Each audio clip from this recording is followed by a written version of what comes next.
ยินดีต้อนรับทุกท่านเข้าสู่รายการหลังม่านสีเทาเพราะความจริงมักถูกซ่อนไว้หลังม่านกับผมที่จะพาทุกคนไปขุดคุยเรื่องราวในมุมมืดที่คุณอาจไม่เคยเอะใจมาก่อน คุณรักรถของคุณแค่ไหนครับสำหรับบางคนรถไม่ใช่แค่พาหนะแต่มันคือรางวัลของความเหนื่อยยากคือหน้าตาและคือพื้นที่ส่วนตัวที่ปลอดภัยที่สุด แต่จะเป็นอย่างไรถ้าวันหนึ่งพื้นที่ปลอดภัยนั้นถูกรุกล้ำด้วยความโลภที่ปลอมมาในคราบของความหวังดี ลองจินตนาการถึงเสียงเบรกที่ดังสนั่นกลางสายฝนสิครับ เสียงโลหะปะทะกันจนหน้าหม้อรถยุบลงไปเพียงเล็กน้อยสำหรับวินชายหนุ่มวัยทำงานที่ถนอมรถยุโรปคันงามยิ่งกว่าชีวิต เหตุการณ์นี้มันเหมือนหัวใจเขาถูกบีบ วินยืนมองรอยบุบนั้นด้วยสายตาที่สั่นเครือ แต่นั่นแหละครับ เขาปลอบใจตัวเองว่าเขามีประกันชั้นหนึ่งที่จ่ายเบี้ยราคาแพงระยับมาตลอด3 ปี ทุกอย่างต้องเรียกร้อย อะไหล่ทุกชิ้นต้องถูกเปลี่ยนใหม่ด้วยของแท้จากศูนย์เท่านั้น นั่นคือสิ่งที่เขาคิดครับ แต่ในโลกหลังม่านสีเทา ความเป็นจริงมันบิดเบี้ยวไปไกลกว่านั้น วินขับรถเข้าไปที่อู่ซ่อมรถขนาดใหญ่แห่งหนึ่ง อู่นี้ดูสะอาดสะอ้าน พนักงานสวมยูนิฟอร์มเรียบร้อย และที่สำคัญคือ เป็นอู่ในเครือที่บริษัทประกันรับรองอย่างดี ชัย เจ้าของอู่เดินออกมาต้อนรับวินด้วยรอยยิ้มที่ดูจริงใจที่สุดเท่าที่วินเคยเห็นมา ชัยตบไหล่วินเบาๆพร้อมกับบอกว่าไม่ต้องกังวลนะน้อง เดี๋ยวพี่ดูแลให้เหมือนใหม่ อะไหล่ตัวไหนเสียพี่เบิกแท้ให้หมดทุกชิ้น พี่รู้ว่าคนรักรถน่ะเจ็บแค่ไหนเวลาเห็นรถตัวเองพัง วินรู้สึกวางใจครับ เขาเซ็นเอกสาร มอบกุญแจรถ และเดินจากมาโดยทิ้งความรักความผูกพันไว้ในมือของชายที่ชื่อชัย แต่ในจังหวะที่วินหันหลังกลับ ชัยกลับมองตามรถคันนั้นด้วยสายตาที่เปลี่ยนไป มันไม่ใช่สายตาของช่างที่อยากจะรักษา แต่มันคือสายตาของนายพรานที่กำลังมองเห็นขุมทรัพย์ที่เคลื่อนที่ได้ รถของวินคือรุ่นยอดนิยมในตลาดมืดครับ อะไหล่แท้สภาพกริบๆแบบนี้ ถ้าเอาไปถอดขายแยกชิ้น หรือเอาไปสลับใส่ให้ลูกค้ารายใหญ่ ที่ยินดีจ่ายเงินสดเพื่อลัดคิว และได้ของราคาถูกกว่าศูนย์แต่คุณภาพเท่ากัน มันคือผลกำไรมหาศาลที่ชัยไม่อาจปฏิเสธได้ ในคืนนั้นเอง ภายใต้แสงไฟนีออนที่สลัวๆในโรงซ่อมที่ปิดมิดชิด เสียงประแจกระทบเหล็กเริ่มทำงานอย่างเงียบเชียบ ชัยสั่งให้ลูกน้องฝีมือดีที่สุด เริ่มทำการผ่าตัดสลับร่างรถของวินทันที ฝากระโปรงหน้าถูกยกขึ้น แผงหม้อน้ำที่เพิ่งเสียหายเพียงนิดหน่อยถูกถอดออกมา แต่สิ่งที่ถูกถอดตามออกมาด้วย คือชุดไฟหน้า LED ราคาคู่ละหลายหมื่นบาท ที่ยังสมบูรณ์100%รวมถึงเซ็นเซอร์อัจฉริยะต่างๆ ที่วินไม่เคยคิดเลยว่า มันกำลังจะถูกพรากจากเขาไป ความน่ากลัวของการสลับร่างอะไหล่ไม่ใช่การที่เขาเอาของเสียมาใส่ให้เรานะครับ แต่มันคือการที่เขาเอาอะไหล่เทียบเท่า หรืออะไหล่มือสองจากรถอุบัติเหตุคันอื่น ที่มีสภาพภายนอกดูดี แต่ข้างในเสื่อมสภาพแล้ว มาสวมรอยแทนที่ของแท้เบิกใหม่ ที่ควรจะเป็นสิทธิ์ของเรา ชัยหยิบชุดไฟหน้าคู่หนึ่งที่รื้อมาจากรถซากที่จอดทิ้งไว้หลังอู่ขึ้นมา เช็ดคราบน้ำมันออกจนเงาวับ เขาหัวเราะในลำคอพลางคิดว่า ใครจะไปรู้ แค่ขัดให้เงา วางลงไปในตำแหน่งเดิม คันน็อตให้แน่น ต่อสายไฟให้ติด เท่านี้เหยื่ออย่างวินก็ไม่มีทางสังเกตเห็นแล้ว จิตวิทยาของคนใช้รถส่วนใหญ่ คือเมื่อเห็นรถภายนอกกลับมาสวยงามเหมือนเดิม เราก็มักจะเซ็นรับรถด้วยความดีใจ โดยหารู้ไม่ว่า ความปลอดภัยและสมรรถนะของรถถูกบั่นทอนลงไปอย่างน่าใจหายเสียแล้ว วินกำลังจะได้รับรถที่หน้าตาเหมือนเดิม แต่หัวใจและอวัยวะภายในถูกเปลี่ยนเป็นสิ่งแปลกปลอมที่เขาไม่ได้ร้องขอ ความเงียบของค่ำคืนในอู่ของชัย ถูกทำลายลงด้วยเสียงเครื่องมือที่ทำงานอย่างต่อเนื่อง ลูกน้องของชัยถามขึ้นมาด้วยน้ำเสียงที่สั่นเครือเล็กน้อยว่า เฮียครับ รถคันนี้เจ้าของเขาดูเขี้ยวอยู่นะครับ เขาจะจำไม่ได้จริงๆเหรอว่าน็อตบางตัวมันถูกไข หรือสีของสายไฟมันดูแปลกไป ชัยวางครีมลง แล้วหันไปมองหน้าลูกน้องด้วยแววตาที่เย็นเยียบ เขาบอกว่า แกฟังนะ คนส่วนใหญ่ดูรถเป็นแค่ข้างนอก พอเขาเห็นสีใหม่กริบ เห็นเงาสะท้อนที่ตัวถัง เขาก็ยิ้มแก้มปริแล้ว อีกอย่างประกันเป็นคนจ่ายเงิน ประกันส่งใบเบิกอะไหล่มาให้เรา แต่เขาไม่ได้มานั่งเฝ้าว่าเราใส่ของชิ้นนั้นลงไปจริงๆหรือเปล่า ส่วนเจ้าของรถน่ะเหรอ แค่สตาร์ทติด ขับออกไปได้ แอร์เย็นเพลงดังเขาก็คิดว่ามันปกติแล้วสิ่งที่ชัยกำลังทำไม่ใช่แค่การซ่อมรถครับแต่มันคือการเล่นกับความไว้วางใจชัยรู้ดีว่าช่องว่างระหว่างบริษัทประกันอู่และลูกค้าคือจุดอ่อนที่ใหญ่ที่สุด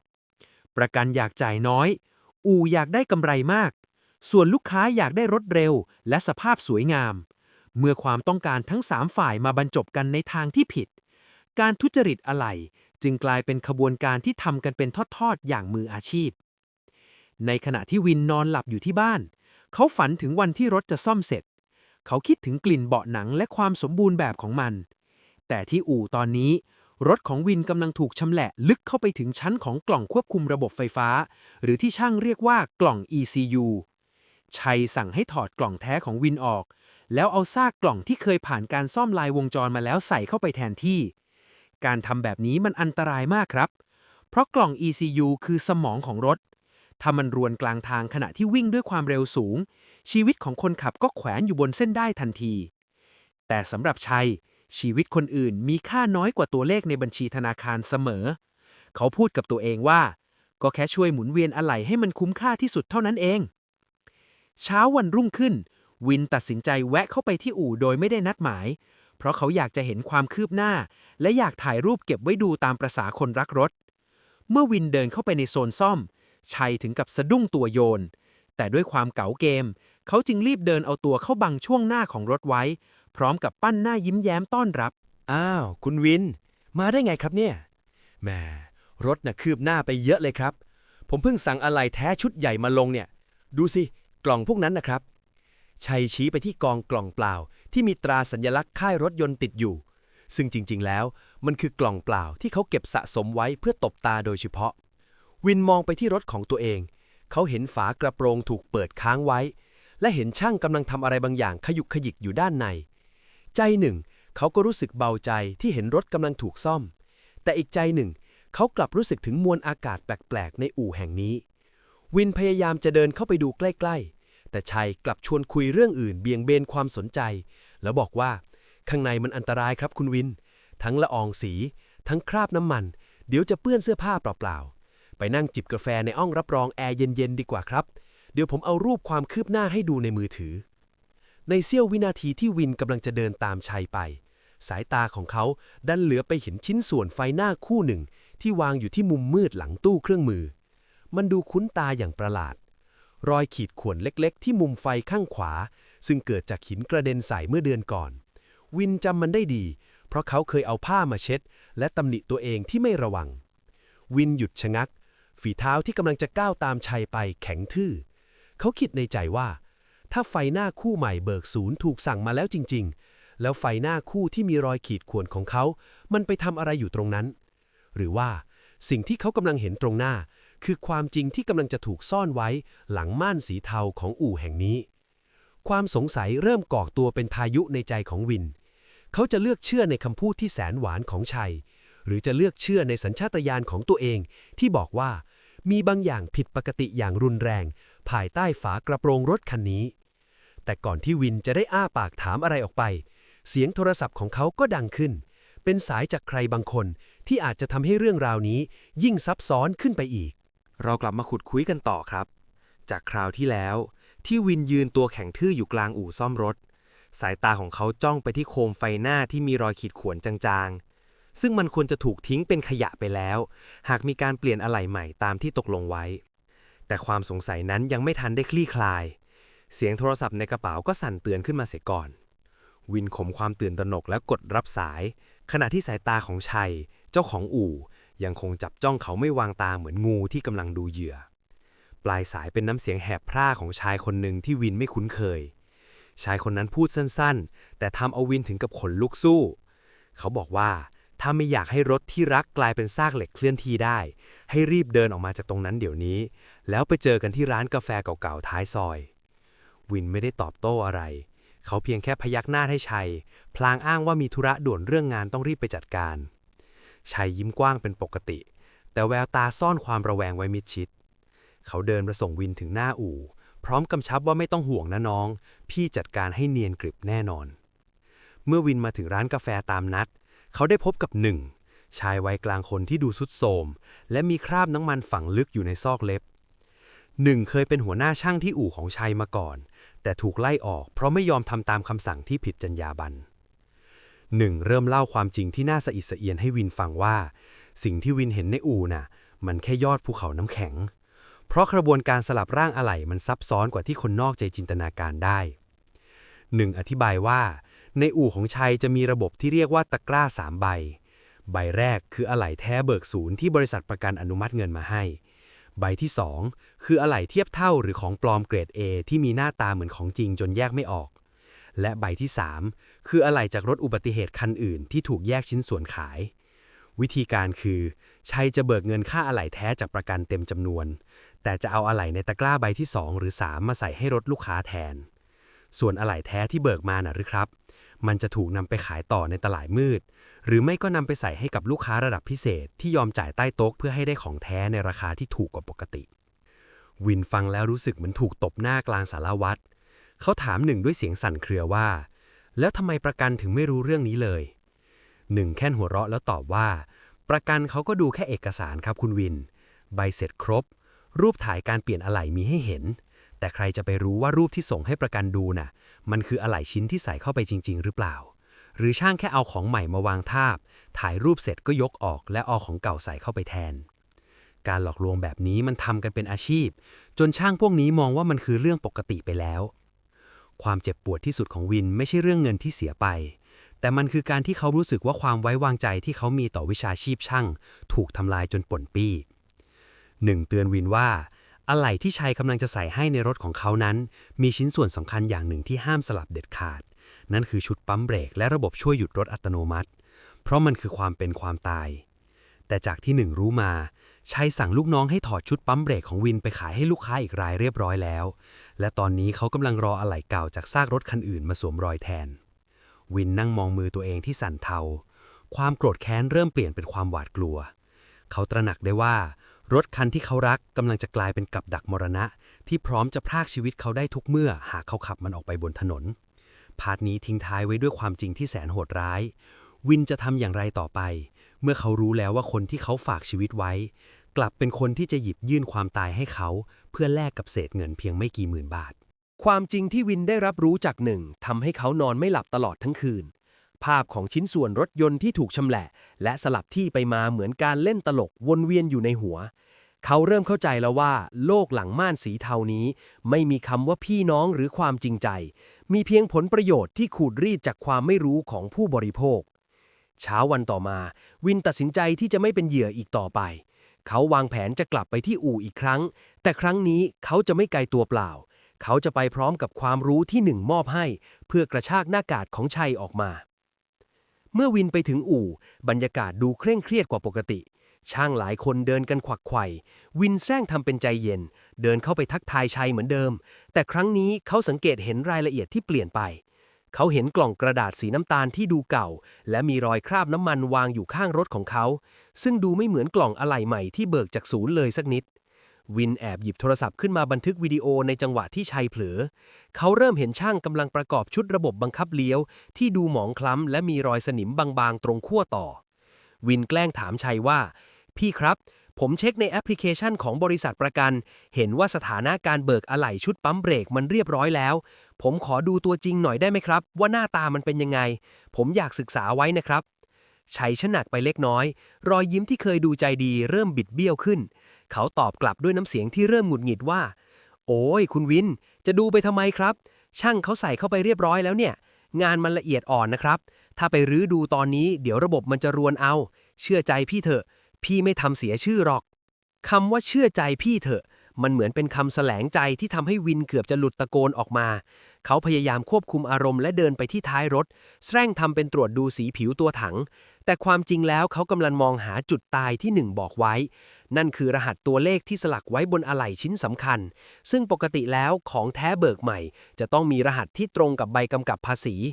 วินก้มลงมองที่ใต้ซุ้มล้อหน้าอย่างรวดเร็วและนั่นเองที่ความจริงปรากฏชัดเจนต่อหน้าเขา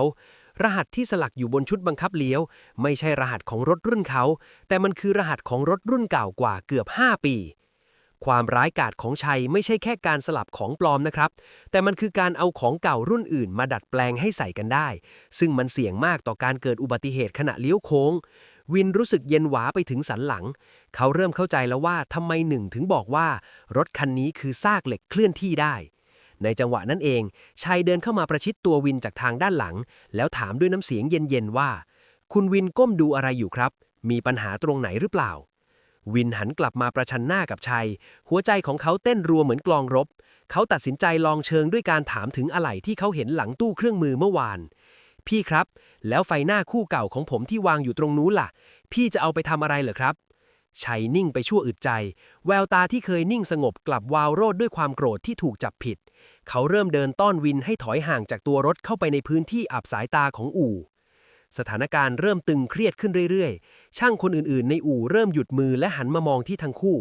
วินรู้ดีว่าตอนนี้เขากำลังยืนอยู่บนถิ่นของเสือร้าย และความจริงที่เขาค้นพบ อาจจะทำให้เขาไม่ได้เดินออกจากอู่นี้อย่างสงบสุข แต่ก่อนที่ชัยจะลงมือทำอะไรบางอย่าง เสียงหวอของรถบางชนิดก็ดังแว่วเข้ามาจากหน้าปากซอยทำให้ชัยต้องชะงัก และรีบสั่งให้ลูกน้องปิดประตูหน้าอู่ทันที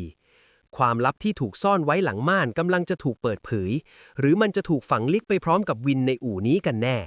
ความปลอดภัยที่เราคิดว่าซื้อได้ด้วยเงินประกัน แท้จริงแล้วมันเป็นเพียงภาพลวงตาที่ถูกสร้างขึ้นมาเพื่อหลอกล่อให้เราเดินเข้าไปติดกับดักของความโลภเท่านั้นเอง เสียงประตูเหล็กม้วนที่ลากครูดกับพื้นปูนดังสนั่นไปทั่วอู่ มันเป็นเสียงที่กรีดลึกเข้าไปในความรู้สึกของวินอย่างบอกไม่ถูก แสงสว่างจากภายนอกค่อยๆถูกตัดขาด ทิ้งไว้เพียงความสลัวของไฟนีออนที่กระพริบที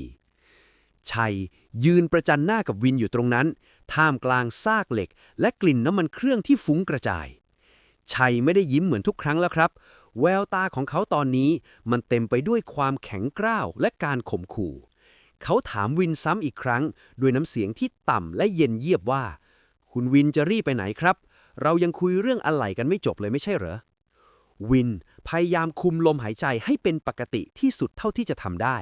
เขาพยายามนึกถึงคำพูดของหนึ่งที่บอกว่าชัยเป็นคนประเภทที่กลัวความจริงย่ำแย่ที่สุด วินจึงตัดสินใจเดิมพันด้วยความกล้า เขาจ้องตาชัยกลับแล้วพูดว่า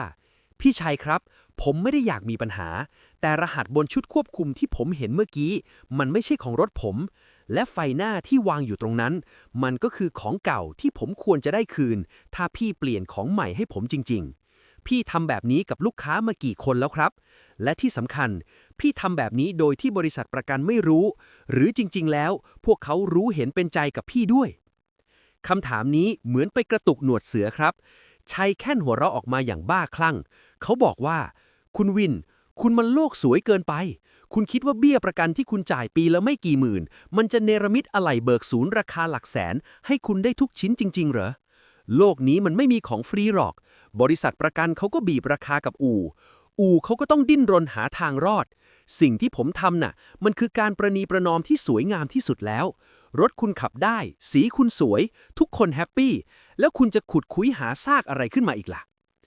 ในจังหวะนั้นเองวินสังเกตเห็นว่าช่างลูกน้องของชัยเริ่มเดินล้อมเข้ามาใกล้ขึ้นเรื่อยๆวินรู้แล้วว่าเขากำลังตกอยู่ในอันตรายแต่เขาก็ไม่ยอมแพ้เขาแอบกดส่งข้อความตำแหน่งล่าสุดไปให้เพื่อนที่เป็นตำรวจและหนึ่งที่รออยู่ข้างนอกความกดดันทางจิตวิทยาระหว่างเจ้าของอู่ที่พยายามรักษาผลประโยชน์มืดกับลูกค้าที่ต้องการความจริง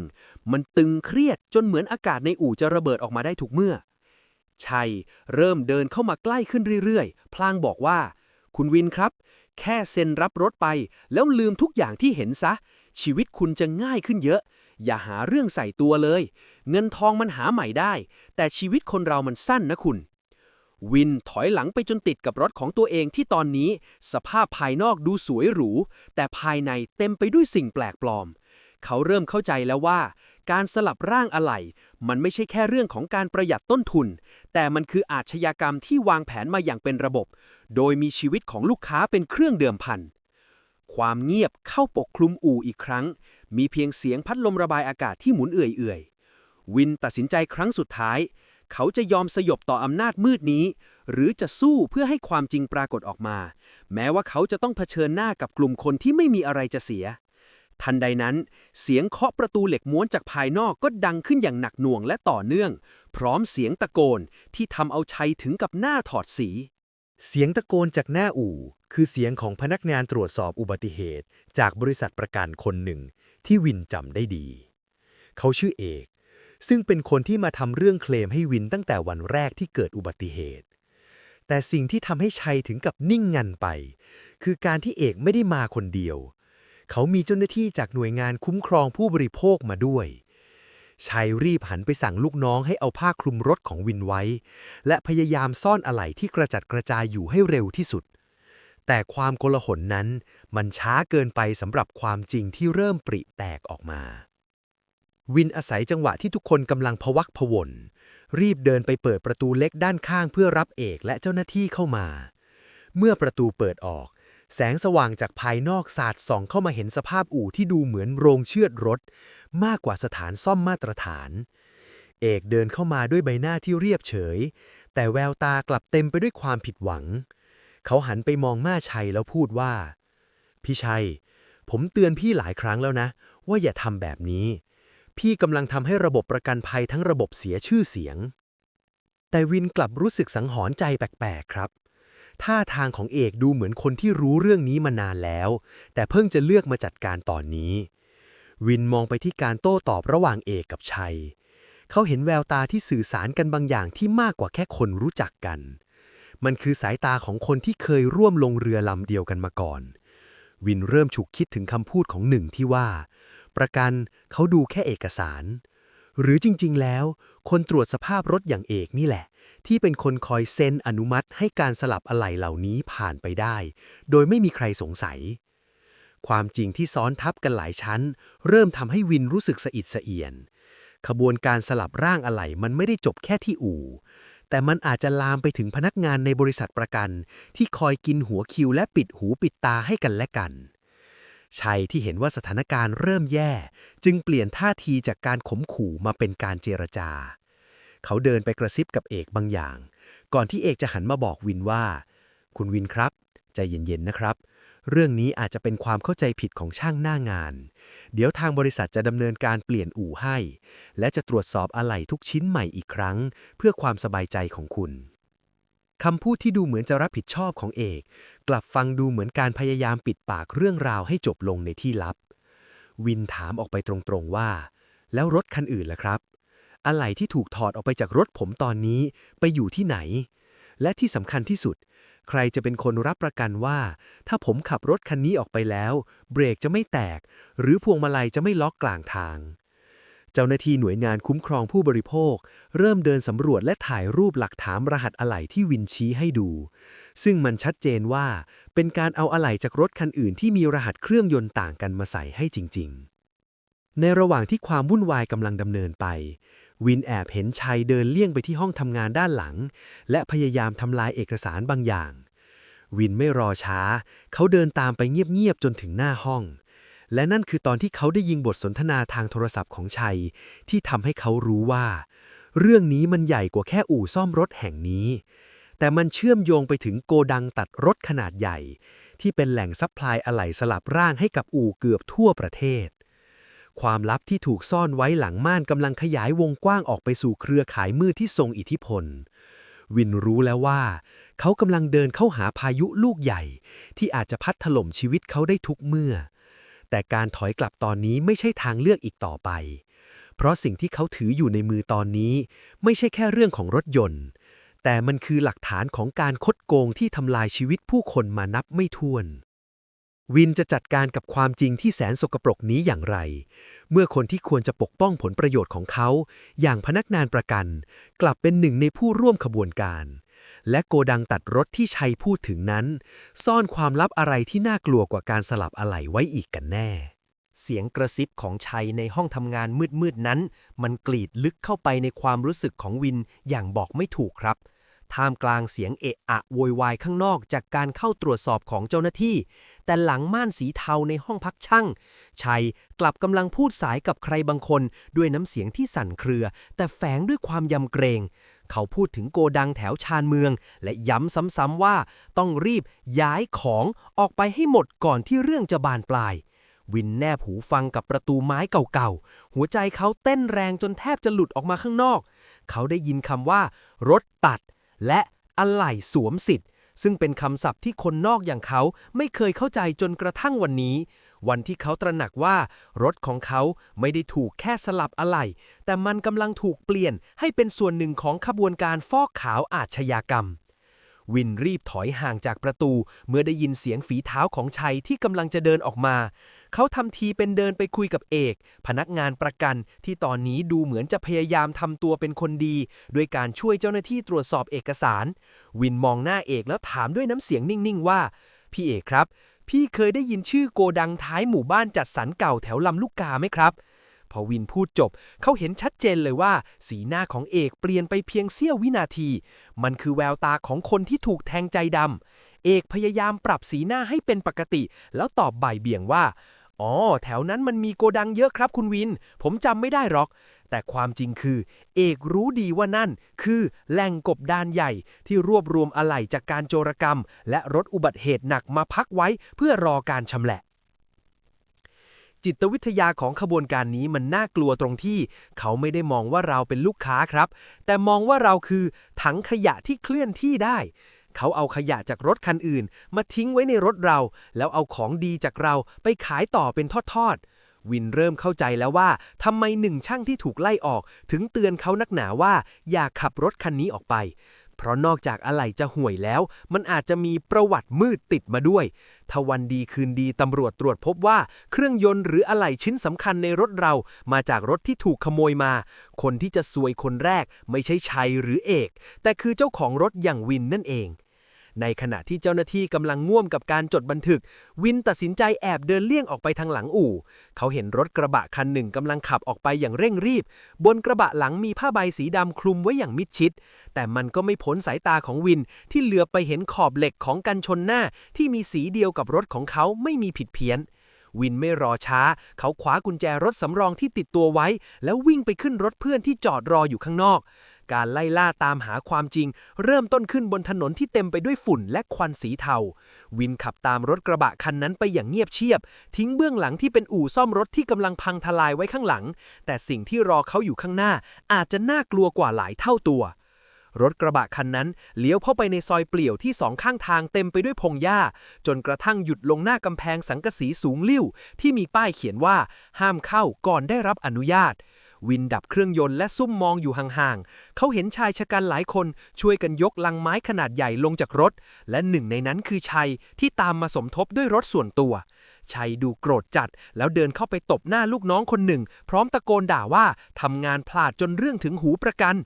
วินบันทึกภาพทุกอย่างในโทรศัพท์แต่ในจังหวะที่เขากำลังจะถอยรถออกไปเพื่อไปแจ้งตำรวจเสียงปืนนัดหนึ่งก็ดังขึ้นข้างหูเขาพร้อมกับเสียงเย็นๆที่ดังมาจากหน้าต่างรถว่าจะรีบไปไหนล่ะคุณลูกค้าเรายังมีเรื่องต้องคุยกันอีกยาวความมืดมิดในซอยเปลี่ยวถูกแทนที่ด้วยแสงไฟฉายที่สาดเข้ามาในตาของวินจนเขามองไม่เห็นอะไรชายคนหนึ่งที่ดูเหมือนจะเป็นคนคุมโกดังยืนถือปืนจ่อมาที่เขาวินถูกบังคับให้ลงจากรถแล้วเดินเข้าไปภายในกำแพงสังกะสีนั้นสิ่งที่เขาเห็นข้างในมันคือฝันร้ายของคนรักรถทุกคนครับมันคือป่าช้าโลหะขนาดมหึมาซากรถยนต์นับร้อยคันถูกวางเรียงซ้อนกันเป็นตับบางคันถูกตัดครึ่งบางคันถูกรื้อจนเหลือแต่โครงเหล็กกลิ่นน้ำมันเก่าและกลิ่นสนิมคละคลุ้งจนหน้าเวียนหัวนี่คือที่มาของอะไหล่สลับร่างที่อู่ของชัยเอามาใช้มันไม่ใช่แค่อะไหล่เก่าครับแต่มันคือเศษเสี้ยวของโศกนาฏกรรมจากรถที่เคยเกิดอุบัติเหตุรุนแรงจนมีคนเสียชีวิตหรือรถที่ถูกโจรกรรมมาอย่างอุกอาจชัยเดินเข้ามาหาด้วยสีหน้าที่ทิ้งคราบช่างผู้ใจดีไปจนหมดสิ้นเขาหัวเราะหึๆแล้วบอกว่าคุณวินคุณนี่มันดื้อจริงๆนะผมกะว่าจะให้คุณขับรถกลับบ้านไปแบบเงียบๆแล้วเรื่องมันก็จบแต่คุณดันอยากมาเห็นความจริงที่อยู่หลังม่านตัวนี้เอง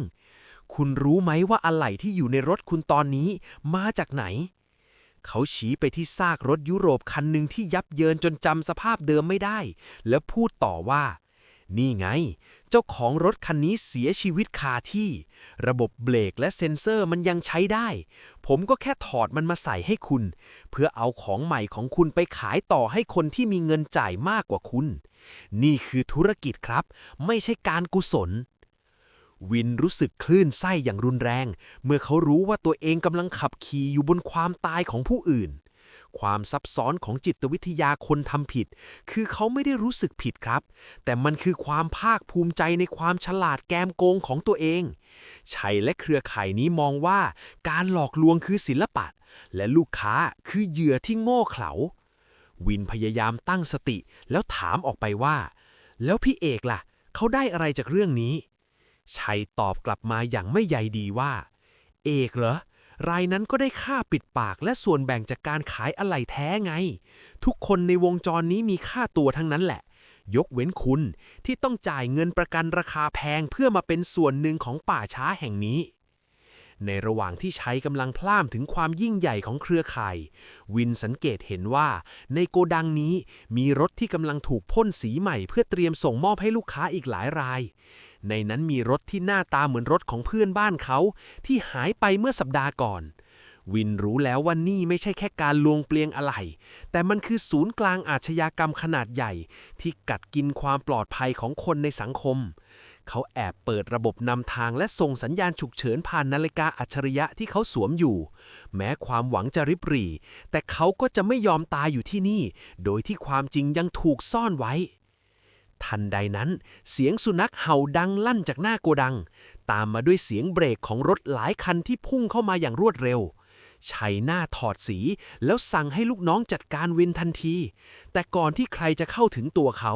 แสงสปอตไลท์แรงสูงก็สาดเข้ามาจากทุกทิศทางพร้อมเสียงประกาศจากลำโพงว่านี่คือเจ้าหน้าที่ตำรวจทุกคนอยู่ในความสงบและวางอาวุธลงวินสุดตัวลงกับพื้นด้วยความโล่งอกแต่นี่ไม่ใช่จุดจบครับเพราะในจังหวะที่ชุลมุนชัยกลับคว้ากุญแจรถคันหนึ่งแล้วพุ่งตัวออกไปทางประตูหลังที่ไม่มีใครเฝ้าความจริงเริ่มปรากฏแต่มันยังไม่สมบูรณ์ตราบใดที่หัวหน้าขบวนการและหลักฐานชิ้นสำคัญยังลอยนวลอยู่วินมองไปรอบๆป่าช้าโลหะแห่งนี้เขาเห็นชีวิตที่ถูกแยกส่วนและความเห็นแก่ตัวที่ไร้ขีดจำกัดการต่อสู้ครั้งนี้มันมากกว่าแค่เรื่องรถยนต์แต่มันคือการทวงคืนความถูกต้องให้กับทุกคนที่เคยตกเป็นเหยื่อของความมืดมนใต้ฝากระโปรงรถวินรู้ดีว่าหลังจากคืนนี้ไปชีวิตและมุมมองที่มีต่อโลกหลังม่านสีเทาจะไม่มีวันเหมือนเดิมอีกต่อไปท่ามกลางแสงไฟวับวับของรถตำรวจและเสียงตะโกนสั่งการที่ดังก้องไปทั่วโกดังร้างป่าช้าโลหะผมเห็นภาพที่น่าเวทนาที่สุดภาพหนึ่งครับชัยชายที่เคยยิ้มแย้มและบอกผมว่าเชื่อใจพี่เถอะกำลังตะเกียบตะกายหนีหัวสุกหัวซุนออกทางประตูลับด้านหลังความกดดันในใจของผมพุ่งถึงขีดสุดความกลัวที่มีในตอนแรกมันมาลายหายไปเหลือเพียงความต้องการที่จะเห็นจุดจบของเรื่องนี้ผมตัดสินใจวิ่งตามเขาไปในความมืดกลิ่นน้ำมันเครื่องและควันไอเสียโชยมาปะทะหน้าในจังหวะที่ชัยสตาร์ทรถกระบะคู่ใจที่เขาแอบซ่อนไว้ในเงามืดรถคันนั้นพุ่งทะยานออกไปอย่างบ้าคลั่งโดยไม่เปิดไฟหน้าผมกระโดดขึ้นรถของตัวเองที่จอดทิ้งไว้ใกล้ๆแม้จะรู้ดีว่าอวัยวะภายในของมันถูกสลัดเปลี่ยนไปของเน่าเฟะจากซากรถคันอื่นแต่ในวินาทีนั้นสัญชาตญาณมันสั่งให้ผมต้องตามไปผมเร่งเครื่องยนต์ตามไปบนถนนลูกรังที่ขรุขระรถของผมเริ่มส่งอาการประหลาดออกมาครับพวงมาลัยสั่นสะท้านอย่างรุนแรงจนผมแทบจะคุมไม่อยู่เสียงโลหะเสียดสีกันดังลั่นมาจากห้องเครื่องนี่คือผลลัพธ์ของอะไหล่สลับร่างที่ผมได้รับรู้ความจริงมามันคือความรู้สึกของการขับขี่อยู่บนระเบิดเวลาที่พร้อมจะระเบิดใส่หน้าผมได้ทุกเมื่อชัยขับรถนำหน้าผมไปเพียงไม่กี่ช่วงตัวเขาพยายามจะเลี้ยวเข้าสู่ถนนใหญ่เพื่อหลบหนีแต่แล้วสิ่งที่ไม่มีใครคาดคิดก็เกิดขึ้นในจังหวะที่เขาเหยียบเบรกเพื่อชะลอรถเข้าโค้งรถของชัยกลับพุ่งตรงไปข้างหน้าอย่างไร้ทิศทางเสียงล้อบดกับถนนดังสนั่นแต่ความเร็วไม่ได้ลดลงเลยแม้แต่น้อยผมเห็นไฟเบรกท้ายรถของเขาสว่างโร่แต่ตัวรถกลับไม่ยอมหยุดภาพที่ผมเห็นตรงหน้าคือรถของชัยพุ่งทะลุรั้วกั้นทางโค้งและตกลงไปในคูน้ำข้างทางด้วยเสียงโครมใหญ่ ผมรีบจอดรถแล้ววิ่งลงไปดู สิ่งที่ผมเห็นคือชัยที่พยายามคลานออกมาจากซากรถที่พังยับเยิน เขาสำลักน้ำและไอออกมาเป็นเลือด แสงสปอตไลท์จากรถตำรวจที่ตามมาติดๆสาดส่อง ให้เห็นสภาพของเขาที่ดูไม่ต่างจากเศษเหล็กที่เขามักจะหยิบยื่นให้ลูกค้า ชัยมองหน้าผมด้วยสายตาที่เต็มไปด้วยความพ่ายแพ้ เขาพึมพำออกมาเบาๆว่าเบรกมันใช้ไม่ได้ ผมเพิ่งรู้ในตอนนั้นเองว่ารถคันที่ชัยใช้หลบหนีก็คือหนึ่งในรถที่ถูกสลับเอาอะไหล่คุณภาพต่ำใส่เข้าไปเพื่อประหยัดต้นทุนของเขาเอง มันคือตลกที่ร้ายกาจที่สุดที่ความโลภของเขาย้อนกลับมาทำลายตัวเขาเองในวันที่เขาต้องการความปลอดภัยมากที่สุด ในขณะที่เจ้าหน้าที่กำลังกู้ชีพชัยผมหันไปเห็นเอกพนักงานประกันที่พยายามจะหลบหนีไปอีกทางแต่ถูกรวบตัวไว้ได้ทันเอกหน้าซีดเผือดเขาพยายามจะบอกว่าเขาถูกบังคับแต่หลักฐานในโทรศัพท์และเอกสารการโอนเงินที่ตำรวจยึดได้จากอู่มันบอกความจริงทุกอย่างขบวนการนี้ไม่ได้มีแค่ชัยและเอกแต่มันลามไปถึงระดับบริหารของโกดังอะไหล่ที่คอยป้อนของโจรให้ทั่วกรุงเทพผมยืนมองดูความพินาศของกระบวนการมืดนี้ด้วยความรู้สึกที่ว่างเปล่าความจริงที่ผมตามหามานานถูกเปิดเผยแล้วแต่มันแลกมาด้วยความเสี่ยงที่เกือบจะพรากชีวิตของผมไปตำรวจเดินเข้ามาตบบ่าผมและบอกว่าคุณโชคดีมากนะที่รถคุณไม่เป็นอะไรไปมากกว่านี้ในตอนที่ไล่ตามมาผมก้มลงมองรถของตัวเองอีกครั้งความเจ็บปวดที่เห็นรถรักถูกย่ำยีมันยังอยู่แต่สิ่งที่ทำให้ผมกังวลยิ่งกว่าคือยังมีรถอีกกี่คันบนถนนที่กำลังวิ่งอยู่ด้วยหัวใจที่เป็นของปลอมยังมีคนอีกกี่คนที่กำลังฝากชีวิตไว้กับความหวังดีที่หลอกลวงของอู่และประกันที่ไร้จรรยาบรรณเรื่องราวนี้อาจจะดูเหมือนจบลงตรงที่การจับกุมแต่นี่เป็นเพียงจุดเริ่มต้นของการเปิดเผยความลับที่ใหญ่กว่านั้นความลับที่จะสั่งสะเทือนวงการรถยนต์ไปตลอดกาลและผมรู้ดีว่าผมยังมีหน้าที่ที่ต้องทำต่อเพื่อให้แน่ใจว่าม่านสีเทาผืนนี้จะถูกกระชากลงมาอย่างถาวรบทสรุปของเรื่องราวทั้งหมดนี้เหมือนกระจกที่สะท้อนให้เห็นถึงความจริงที่น่าสะพรึงกลัวครับชัยถูกดำเนินคดีหลายข้อหาทั้งฉ้อโกงประชาชนรับของโจรและประมาทเป็นเหตุให้ผู้อื่นเกือบถึงแก่ชีวิตส่วนเอกและเครือข่ายพนักงานประกันที่รับสินบนก็ถูกไล่ออกและดำเนินคดีตามกฎหมายอย่างถึงที่สุดข่าวนี้กลายเป็นข่าวดังที่ทำให้ผู้คนพากันไปเปิดฝากระโปรงรถตัวเองดูเพื่อตรวจเช็คความถูกต้องแต่มันก็น่าเศร้าที่หลายคนพบว่ารถของพวกเขาถูกเปลี่ยนอวัยวะไปจนจำไม่ได้มานานแล้วนี่คือกระจกแห่งกรรม Mirror of Karma ที่แท้จริงครับความโลภของชัยที่พยายามจะลดต้นทุนโดยการเอาชีวิตคนอื่นมาเป็นเดิมพันสุดท้ายมันก็ย้อนกลับมาหาเขาในรูปแบบของอุบัติเหตุที่เกิดจากอะไหล่ห่วยๆที่เขาเป็นคนเลือกเองเงินทองที่เขาโกงไปไม่สามารถซื้อความปลอดภัยหรือชื่อเสียงที่ป่นปี้คืนมาได้ส่วนบริษัทประกันที่มองข้ามความถูกต้องเพื่อผลกำไรก็ต้องสูญเสียความเชื่อมั่นจากลูกค้าและต้องจ่ายค่าเสียหายมหาศาลจากการถูกฟ้องร้องมันเป็นบทเรียนที่ราคาแพงเหลือเกินสำหรับทุกคนที่คิดว่าความจริงสามารถซ่อนไว้หลังม่านได้ตลอดไปสำหรับผมและทุกคนที่ยังต้องใช้รถใช้ถนนอยู่บนโลกใบนี้ทางรอดที่สำคัญที่สุดคือการไม่ยอมจำนนต่อความไม่รู้ครับเมื่อไหร่ที่คุณต้องเอารถเข้าซ่อมไม่ว่าจะเป็นอู่ในเครือหรืออู่ทั่วไปคุณมีสิทธิ์ที่จะขอดูอะไหล่ชิ้นเดิมที่ถูกถอดออกเสมอคุณมีสิทธิ์ที่จะขอดูใบเสร็จการสั่งซื้ออะไหล่แท้ที่มีรหัสตรงกับตัวรถและที่สำคัญที่สุดอย่าเชื่อเพียงแค่คำพูดหวานหูของใครบางคนที่บอกว่าพี่จัดการให้ดีที่สุดแล้วเพราะคำว่าดีที่สุดของเขาอาจจะหมายถึงกำไรที่มากที่สุดของเขาแต่เป็นความเสี่ยงที่สูงที่สุดของคุณการตรวจเช็คง่ายๆอย่างการสังเกตรอยมาร์กสีบนน็อตการจดบันทึกรหัสอะไหล่ชิ้นสำคัญไว้ก่อนส่งซ่อมหรือแม้แต่การใช้บริการศูนย์ตรวจสอบมาตรฐานจากบุคคลที่3อาจจะเสียเวลาและเงินเพิ่มขึ้นเล็กน้อยแต่มันคือเกราะป้องกันเดียวที่คุณมีในโลกที่เต็มไปด้วยความเท็จรถยนต์อาจเป็นแค่จักรกลสำหรับบางคนแต่สำหรับเราที่ฝากชีวิตไว้กับมันความซื่อสัตย์ในทุกรอยขันน็อตคือสิ่งที่การันตีว่าเราจะได้กลับไปหาคนที่เรารักที่บ้านอย่างปลอดภัยผมมองดูรถของตัวเองที่ตอนนี้ได้รับการซ่อมแซมใหม่อีกครั้งจากศูนย์บริการมาตรฐานที่ผมคอยเฝ้าตรวจสอบทุกขั้นตอนด้วยตัวเองความรู้สึกหวาดระแวงค่อยๆเลือนหายไปแทนที่ด้วยบทเรียนที่ทำให้ผมเติบโตขึ้นผมหวังว่าเรื่องราวของวินจะเป็นอุทาหรณ์ให้คุณทุกคนไม่มองข้ามสิ่งผิดปกติเล็กๆน้อยๆใต้ฝากระโปรงรถเพราะความจริงนั้นมันพร้อมจะปรากฏตัวออกมาเสมอไม่ว่าจะในรูปแบบของหลักฐานที่ชัดเจนหรือในรูปแบบของอุบัติเหตุที่ไม่มีใครอยากให้เกิดสุดท้ายนี้ผมอยากฝากไว้ว่า ความเชื่อใจคือสิ่งมีค่า แต่อย่าปล่อยให้ความเชื่อใจนั้น กลายเป็นช่องว่างให้ใครมาฉกฉวยเอาความปลอดภัยในชีวิตคุณไปได้บ้าง เพราะในโลกใบนี้ อะไรที่ดูดีเกินจริง มักจะมีรอยร้าวซ่อนอยู่ข้างในเสมอ และเมื่อไหร่ที่คุณเริ่มรู้สึกถึงความไม่ชอบมาพากล จงจำไว้ว่า ความจริงไม่ได้หายไปไหน แต่มันแค่รอคอยเวลาที่จะถูกเปิดเผยออกมาจากเงามืดเท่านั้นเอง ขอบคุณที่ติดตามการเดินทางขุดคุ้ยความจริงไปกับเราในตอนนี้ครับ อย่าลืมรักษาสิทธิ์และดูแลรถของคุณให้ดี เพราะรถของคุณคือชีวิตของคุณ แล้วพบกันใหม่ในตอนหน้ากับเรื่องราวที่คุณอาจไม่เคยคิดว่ามันมีอยู่จริง สำหรับวันนี้ต้องลาไปก่อน เพราะความจริงมักถูกซ่อนไว้หลังม่านสีเทา สวัสดีครับ